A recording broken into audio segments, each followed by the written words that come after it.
Sir तुम्हाला काय phone आलाय का मंत्रिपदासाठी? काय मंत्रिपदासाठी नाही, मला शपथविधीसाठी फोन आला.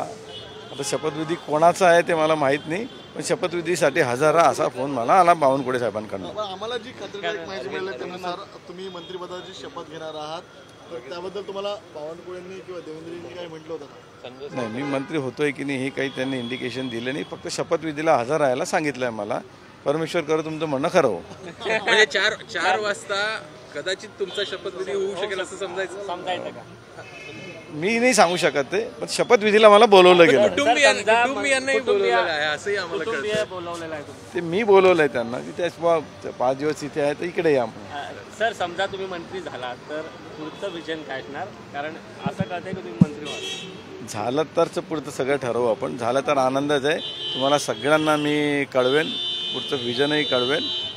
कुठलं डिपार्टमेंट मिळतं त्याच्यानुसार सगळे विजन ठरवावे लागतील. पण नक्कीच भारतीय जनता पार्टीचं नाव चांगलं होईल, माझ्या पार्टीचं नाव पुढे जाईल या दृष्टीने मी प्रयत्न करेन.